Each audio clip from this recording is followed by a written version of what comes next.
El Grupo de los 20 o G20 es el foro más importante de cooperación en áreas relevantes de la agenda económica y financiera internacional.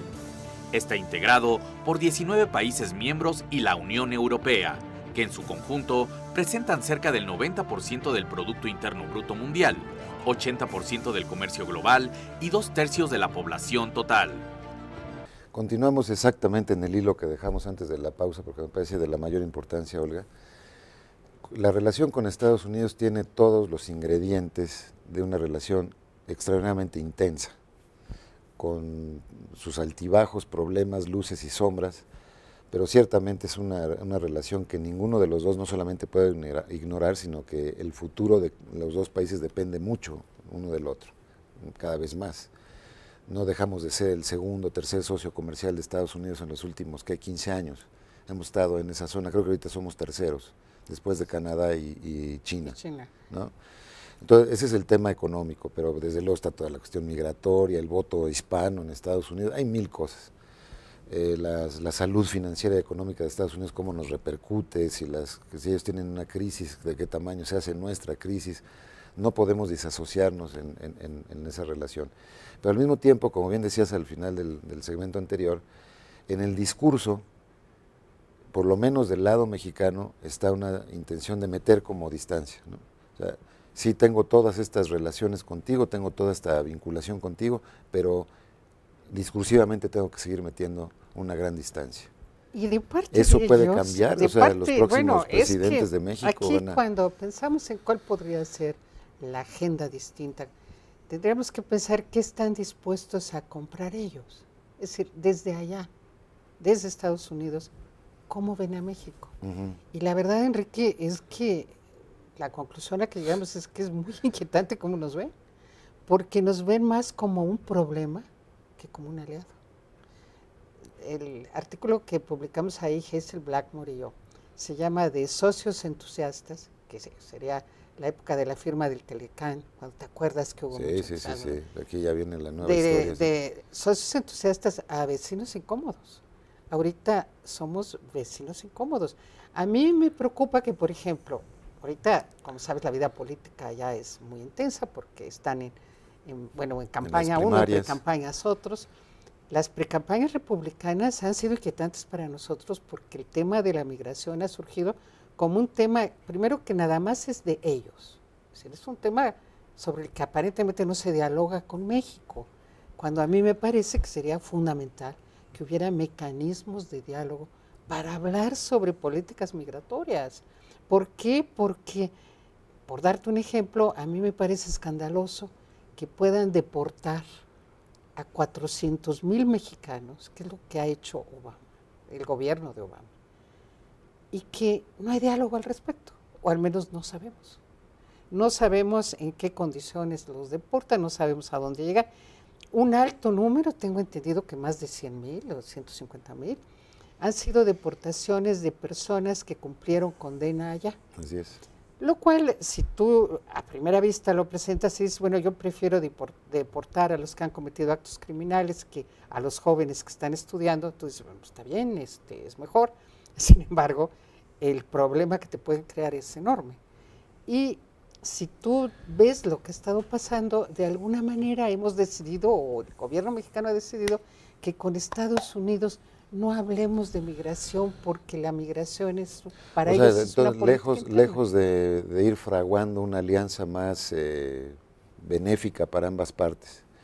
Hemos ido en una especie de diálogo o desencuentro, mejor dicho, en temas cruciales en los que ya no hablamos. Pues a mí me parece que migración es un tema crucial, en el que sin embargo no encuentras mecanismos de consulta continua sobre el tema que deberían existir. Existieron en alguna época, pero ya no Ahora existen. acá en el libro señalan ustedes que una de las condicionantes o reflexiones importantes en México es el tema del descuido de la élite política a las relaciones internacionales. Parece que la política exterior fue como un ejercicio de verano, algo que únicamente se atiende esporádicamente. Pues es cierto. Cuando el país tiene una vinculación y una dependencia de lo que ocurre en el mundo enorme. Esto es cierto, Enrique, tú lo sabes muy bien, pues, porque tú te dedicas al igual que nosotros desde otros campos, pero al igual que nosotros, te has dedicado a pensar en las relaciones exteriores de México. Tú presides el Consejo Mexicano de Asuntos Internacionales, tienes este programa que es una maravilla, que hay un programa que se dedica nada más a cuestiones internacionales, pero también sabemos que es difícil que las élites económicas, políticas, realmente hagan de esto uno de los temas prioritarios de la política nacional actual y de la política hacia el futuro. ¿Es incultura? Bueno, ¿qué es que son muchas cosas. ¿Es una obsesión con Mira, lo algo que nos interno? llama la atención, si tú vienes de fuera, has estado viajando, y has estado viendo la prensa internacional, estás Sí. viendo el New York Times, o El País, o Le Monde, o, qué sé, o El Gap.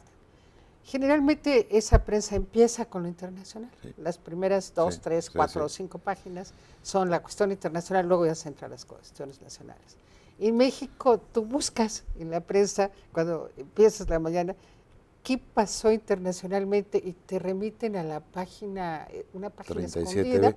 Pero eso es por culpa de la prensa, porque la prensa es así, o porque los directores de los periódicos cuando saben yo he que nadie le hace hablado caso. tanto con gente de la televisión, no contigo desde luego, porque tú eres una excepción, pero con otros, ¿por qué no se habla más de lo internacional? Me dicen que porque no tiene rating, no se vende.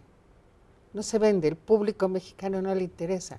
Entonces un periódico, un canal de televisión, lo que quiere es vender y es comprensible. Sí. Y lo internacional no se vende, entonces eso nos dice algo respecto a un público que no quiere hablar de lo internacional. Pero ¿será porque correcta esa lectura que no se vende?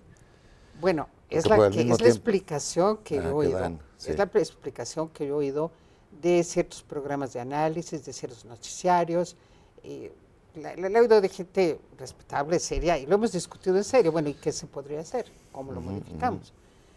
Pero la verdad es que somos un país muy ensimismado, muy ensimismado.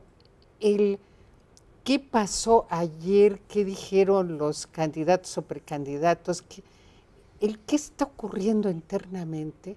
Se ha convertido en los temas de fascinación, lo cual es comprensible, pero ¿dónde quedó la mirada al mundo? Cuando es un país que vive con una contradicción. Por una parte, todo el tiempo nos dicen que somos un país muy abierto.